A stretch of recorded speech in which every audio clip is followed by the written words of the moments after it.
Hello and welcome to another Brett Plays Flight and Review, and today we are taking out the DC Designs AV8B Harrier 2, or more importantly this is the GR9 version, which is the British Harrier. So I'll read through some of the information, then we'll go and have a look at this aircraft. The AV8B Harrier 2 exists in three modern variants: the AV8B, the AV8B Plus, and the GR9 variant for the Royal Air Force. Each variant differs slightly from each other's externally due to different requirements and demands of the respective operators. I am in the GR9 here, the Royal Air Force. Due to the different requirements and demands of the respective operators, the AV8B was the original upgraded variant, while the Plus has enhanced with an internal radar. British Harrier GR9 does not have the internal radar, but houses looking infrared sensors in the nose. Right, so I've set this up on my regular Parking Bay 77 or Ramp 77 at Sydney Airport here. What we'll do is we'll go through and have a look at what you get in the package. So there are, I think it is 5 liveries for the RAF. I think it's 1, 3, 4, 20 and 800 squadron. I'm using 1 squadron. There are 7 liveries for the AV8B Plus, including Spanish and, I think it's 7, maybe 6, including Spanish and Italian. And then there are 2 liveries, one being the Desert Storm colours in green and grey, and the other being a light blue, navy and grey camo in the AV8B original version. So you do get a little bit of variety, which is good. I'm sure there'll be a whole bunch more liveries coming out. Let's go and have a look closer to this aircraft. Now I do have my chocks in, have no weights. I haven't been able to work out how to turn the pilot off. Apparently there's a switch. He refuses to leave the cockpit, so but there is a switch to turn on and off. AV8B removed before flight. Well, I'm in a GR9, so alright. Details. Okay, got to get in pretty close. Do have a refueling pod. It does add 25% to your fuel each time you use it. We do have the recognition lights. I will run those. I'm not going to change it to dark in this particular video. Look, it's a pretty good model. It has an interesting flight dynamics, which you would imagine. Got some decent chrome here. I have noticed that that's actually back to front. Okay, there's a mistake on somebody's behalf. They've actually not reversed it for the right hand side. I'm sure it's fixed on the left. Yeah, there you go. Alright, DC Designs guys, I don't know if you'll ever see my videos, but if you do, just be aware your first issue I've found on your livery is that you need to fix that. I do like the tags on the tubes. Okay, let's actually go and have a look inside, shall we? Alright, cockpit. Cockpit seems to be the same in all of them. What I will do today is, I didn't know I had a guy actually here waiting for me. I will run the checklist so that you can see what you get. I have got a manual that I was reading the information about. I don't find it overly intuitive. It gives generalized information, but not specific stuff. Now, I did find another issue that I could not answer. I'm sure somebody will be able to write down below. And we'll come across it later, but it asks for a second engine startup procedure in the checklist. So I am going to run through the checklist. If you're not interested in this, I will make time markers down below and you can actually skip forward. But we will run through this. So your open canopy is there. Decent sound. Tick. Landing gear is down. Well, I am on the ground, so I'm not going to move that. So tick. Parking brake is on. Your parking brake is this lever here. Up is on. I can use it on my controls as well. Pilot visibility.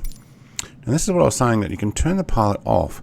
So I'm currently in the off mode, but if I go outside, there he is there. Now I don't know whether that's meant to be for outside. Now I just saw something flicker there. I don't know if there's meant to be a inside pilot. But on. Okay, nothing happened. Pilot's still there. So not sure what that one is meant to do, but we'll tick it anyway.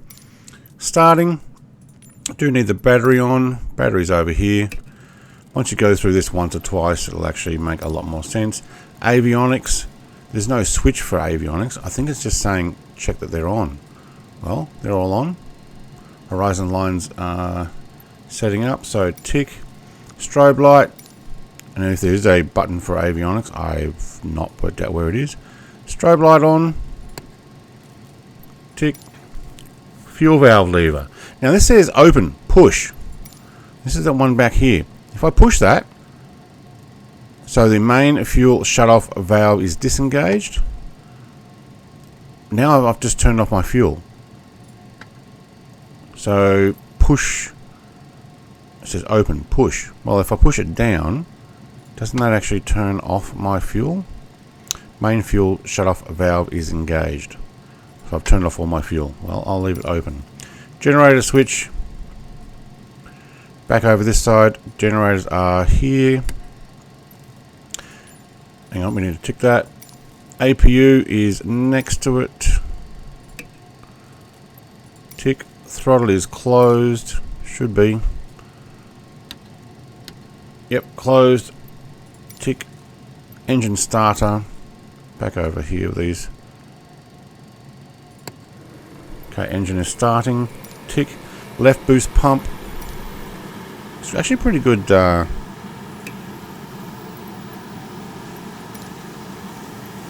Checklist here. Right. Tick. Fuel proportioner. It's on the other side. Tick. Engine 1 N2 RPM. No idea where to find this because it still has this thing. So click that, it doesn't go anywhere. I'm guessing it means to go and check that the RPM is running here. It gets up to 610. I don't know whether I'm supposed to 50% and higher.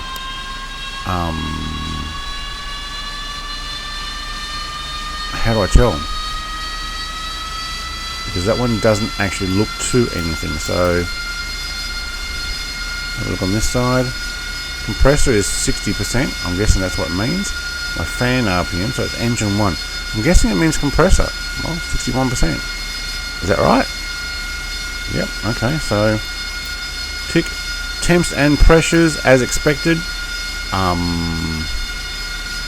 They've stopped. So tick. Okay. My engine and APU just went off. APU already off. Because I talked about it too long. Tick.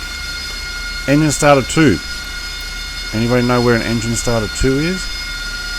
I'm sorry, is that left from a two engine start thing? Canopy, this is where we need to close it. Good change of sound there. Tick. Still don't know where this engine starter 2 is, where that's meant to be. I didn't think they had 2 engine starters. Certainly don't think they have 2 engines. But so I'm going to leave it. My JPTL switch is on here. Oxygen down next to my seat. Tick. Okay, and then it's taxi. Get clearance. Yeah, no. Need to turn off the park brake. Before we do that, we'll have a look at what other buttons there are that you don't use on this. So you've got H2O dump, your EFC position to an RPM selection. RPM select. So you can actually choose your RPM, I'm guessing.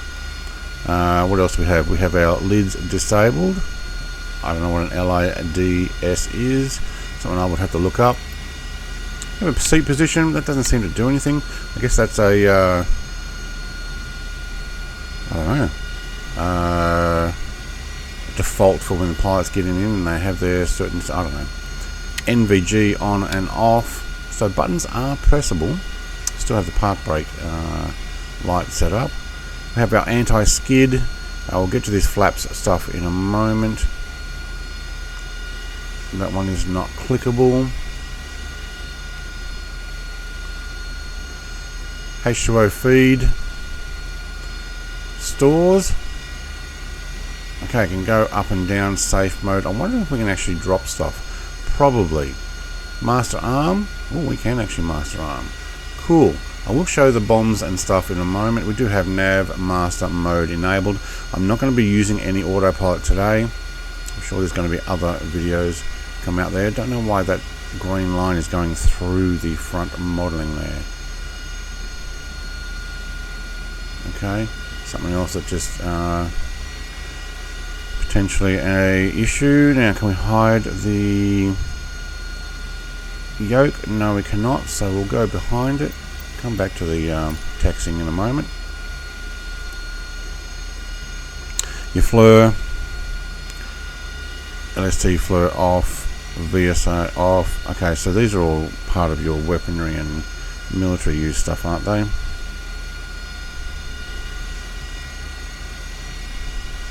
It's still modeled. Ah, there's a yoke visibility. Hey, cool. Alright, so we go back to default view, look down. Ah, I actually like that. Yeah, rather than clicking on here. Okay, cool. None of these. Nose wheel steering. Right, there's the nose wheel steering button.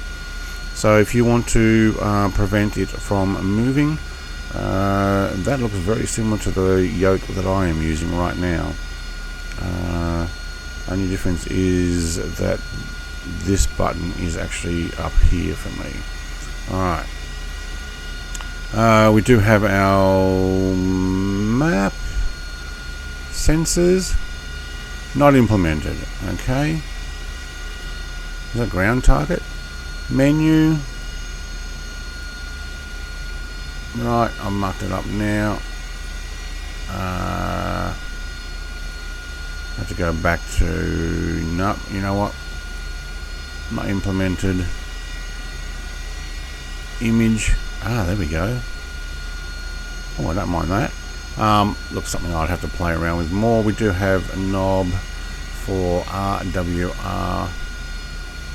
Those are off. I'm not even going to use those. We do want to keep an eye on this nozzle indicator. That's very good for when you're in the cockpit.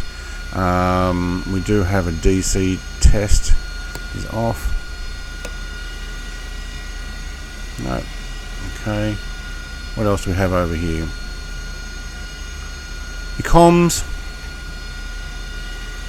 UFC KY1. I'm not even sure what these are, to be honest. Different codes, modes. I'm not even going to try those today. I want to show you what else you get. Alright, so we can turn off the covers and the chock. So when it's stopped and turned off, that comes on. When it's not, mine actually came with them turned off automatically. So turn windshield de-ice off. We do have turn on pitot heat. Probably good. Engine anti-ice. I don't think I'm going to go through anywhere that's going to give me that anyway. Right, so checklist. Now, I am going to, before we do the taxiing and the likes, I want to show what fuel status you can get with this and weaponry. So, excuse me, Mr. Ground Crew. Let's see if we've got heat coming out of both sides. It seems to be mostly out of the left-hand side. I think that's because either a breeze or that's all they've given. Right, do I have a... I do have a brake, and it seems to be on. I can turn my throttles down with prop pitch, so if you're inside you will see the nozzle move. You can also do it manually here. You can also lock how far that nozzle will go, but we want to do the weights and stuff. So if you're buying this outside the marketplace, you will have access to weaponry on here. I don't know why we've got an instructor. Exactly who is this 200-pound person sitting in the back seat?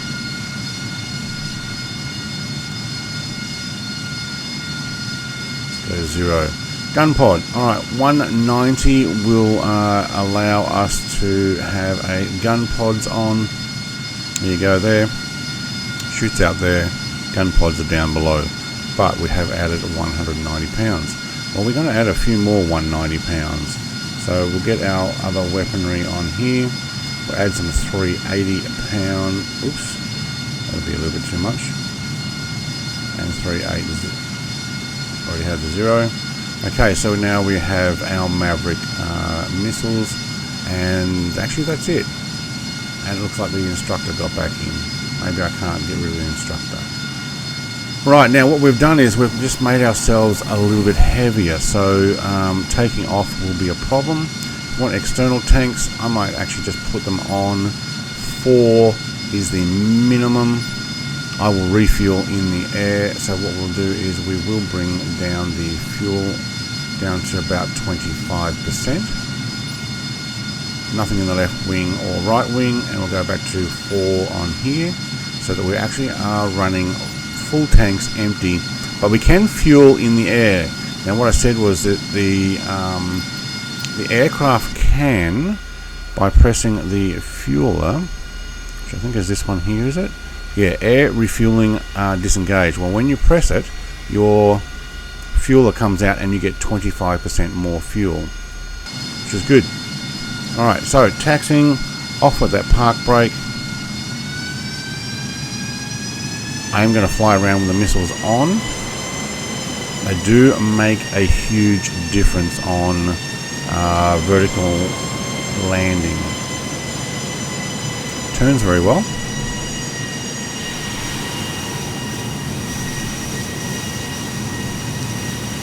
Now we do see that those flaps seem to go up and down. Now DC Designs has implemented their own auto computer controlled flaps. You can turn them off. Down here we will flaps for cruise or flaps for short takeoff and landing, or on auto. Now looking at the checklist, it actually talks about doing that, so let's go here. Parking brake is off tick. Nozzle as required, thank you. Maximum 10 knots. Well, I'm only putting along here a little bit.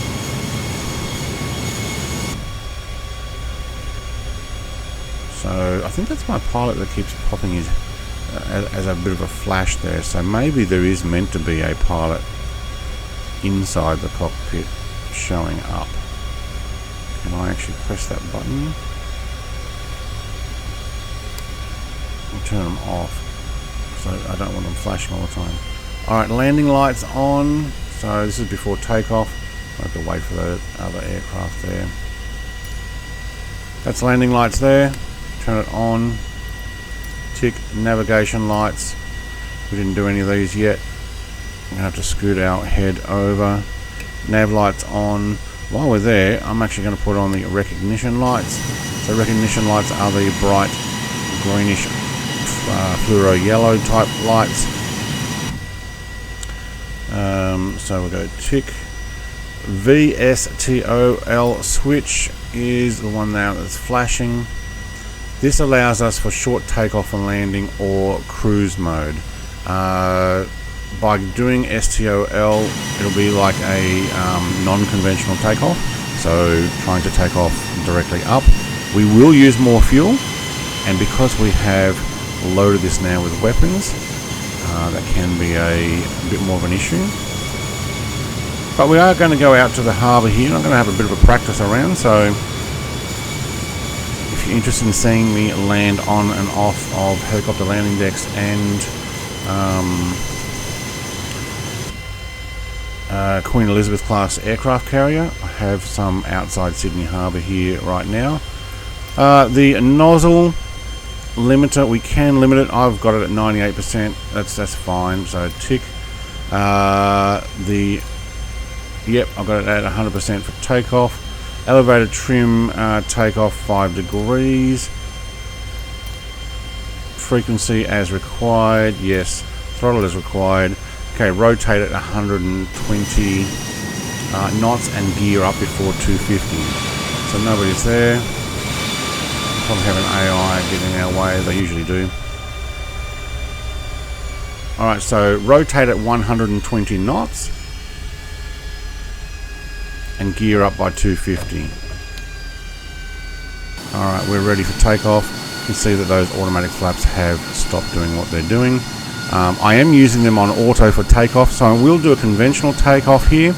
I will do vertical landing on the aircraft carriers and takeoff as well, using a jump ramp, and also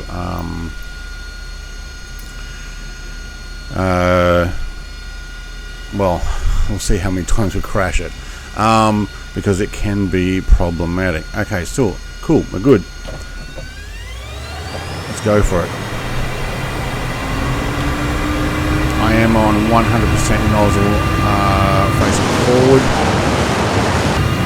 So speed. Alright, up at 150. Whoop, I left that a little late. Gear up at before 250. Wow, it really gets going.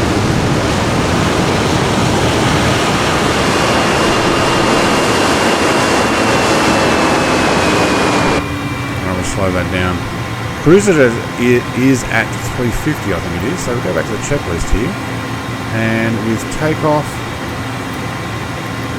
gear up before, yes it is. Alright, cruise. Now what we want to do is we want to move this to cruise. So we're on auto at the moment. If we lift that up, we're now on flaps cruise. So we'll find that they don't do their up and down thing all the time. And that's pretty good. Hopefully this is not going to be too loud for you guys. Might just turn that down a bit. Done. Airspeed 350. It's fine. Altitude as required and autopilot as required. Not doing a autopilot flight today. I may use this in a stream. You're welcome to come along and check it out. But what we do want to do is get down onto. Now there's an Australian helicopter landing aircraft carrier there, and also the Queen Elizabeth. Well, actually, there's also Russian and American ones there too. We're going to go and have a land on those. It's very sunny today. It must be almost midday here. All right, so we will land on the one at the back there. I think we actually have old US aircraft carrier and a new one. There we go. And this is part of a add-on pack that is, I'm not sure it's actually available anymore on flightsim.to. I think they're actually updating it. I still have it installed, so there we go.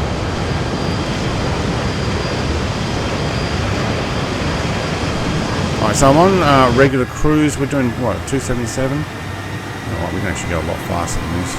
I have had this over Mark 1. It does have a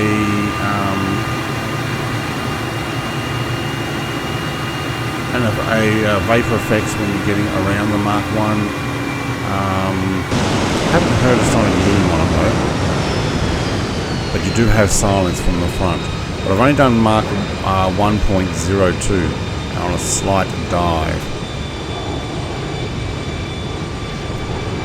Alright, let's come around and tuck in behind. We will change this from cruise. If I am able to press it, there we go, down to, and again down to, so I use my flaps control there, and it put it down onto, I just use some lift there. Put it down onto the short takeoff and landing flaps by using flaps control on my controls. Alright, so what we're going to do is we're going to, you can see my nozzle being moved there. I'm actually trying to lift. I will nose up, more nozzle, about 85%. Now we need to throttle up. Go full 98, that will stop my forward momentum, but we're going to have to increase 100%. Oh my god. Yep. Nozzle forward. We almost ended up in the back of that, didn't we?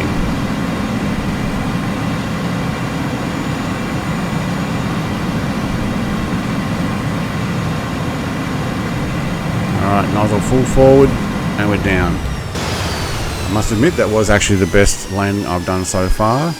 I did do some practice.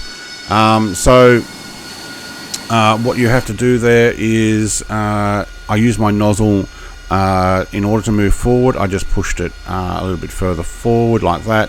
So you're going between, well, 98% is really backwards. And I can go backwards in this, I have already. Cruise ship coming past, thank you. For getting into the shot, that is. Now what I will do is I will use about 30% nozzle now, so you can see that 30% nozzle is, okay, we're probably best that side, slightly down. Now we do have lots of weight. I haven't picked up fuel yet, but I do have the armaments.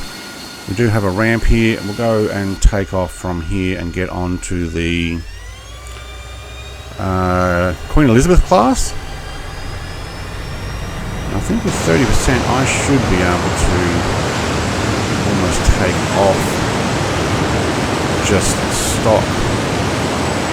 Alright, and then I could fly, but you know what, I'm actually going to leave that gear down, because I want the Queen Elizabeth class over here. Almost jumping from one to the other, since this is a Royal Air Force Harrier. Alright, you're going to need more vertical. Now it does seem to be a little easier to fly from inside. Doing the whole outside flight thing is well, the camera keeps moving around, so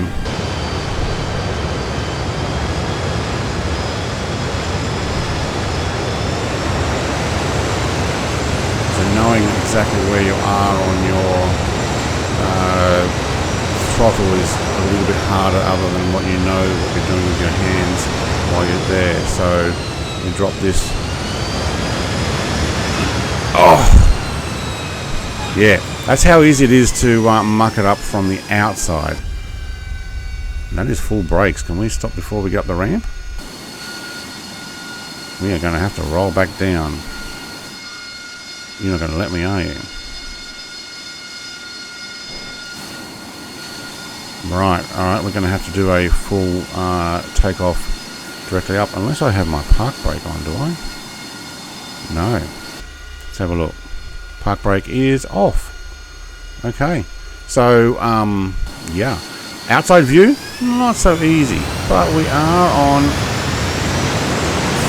full, there we go. Direct takeoff straight away. Probably going to go backwards there. Probably could land on the back of that ship there as well, on a helicopter deck, but that might be a little more difficult. Gear up. Flaps up to auto. That allows for forward flight. Turning the nozzles all the way forward. We're good to go. Alright, we're going to go back into Sydney. We're going to land it as a conventional aircraft, or at least try. Alright, now that we are flying, put it back as, I did the wrong way, there we go. I know that said auto, but it's actually all the way up now to cruise. So let's have a look at how this thing goes in cruise mode. It is loud inside, or it's loud outside.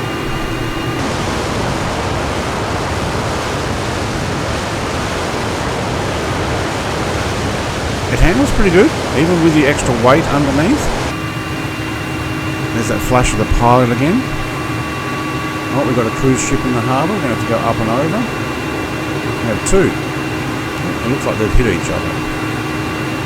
Altitude. Altitude. Yep. Should also be yelling at me for bingo fuel soon. Oops, harbour bridge.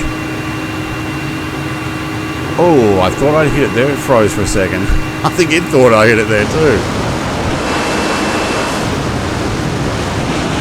Very nice.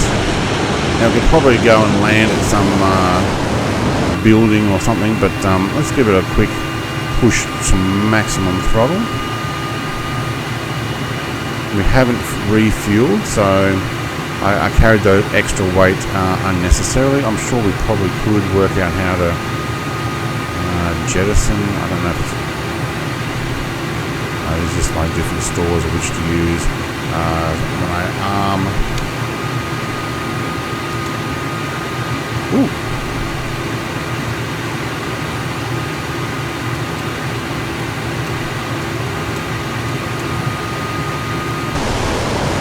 No, it didn't shoot. Or lose weight. Alright, it does handle quite well, especially at the 0.9 mark. Decent sounds. I lost my airport. I think it's somewhere over here. There we go. Now remember, we're on cruise mode, so what we'll do is flaps down 1. I'm using my normal plugged in for all other aircraft flaps control, so I didn't need to press that button. We will landing gear down. It seemed to definitely have the heat blur out of one side only. The right side seems to be free of heat blur. That may be something to do with the modelling, or is what is required.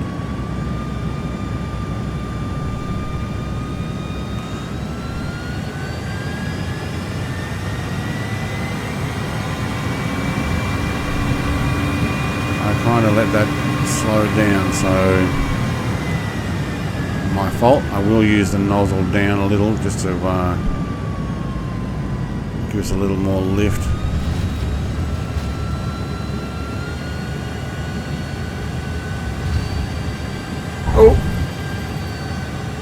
Oh, that it did actually. I had that down too low, but luckily this has got good suspension.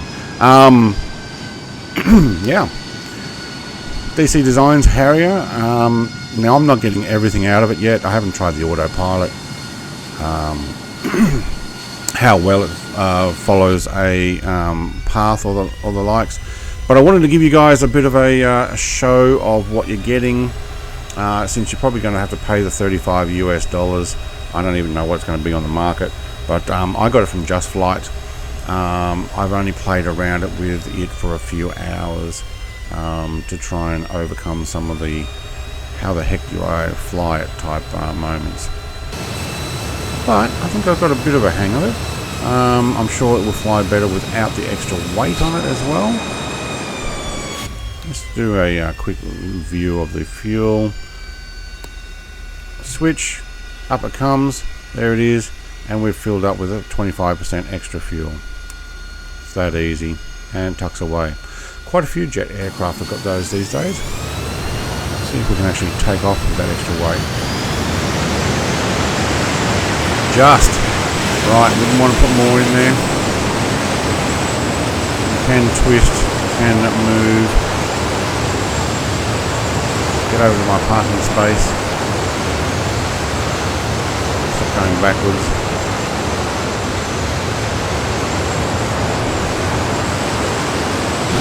So you can see I move those jets to move forward. We have a decent, see there we go. What the Harrier often has is that dirty fuel look. Pushing forward does actually stop it quite well. The Harrier will take some getting used to. It is actually pretty good. Having the prop pitch as your control for nozzles is pretty good.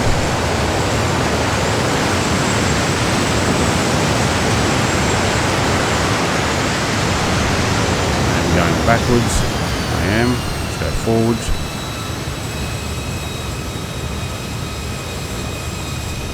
It's in some sort of hover mode there. Very good.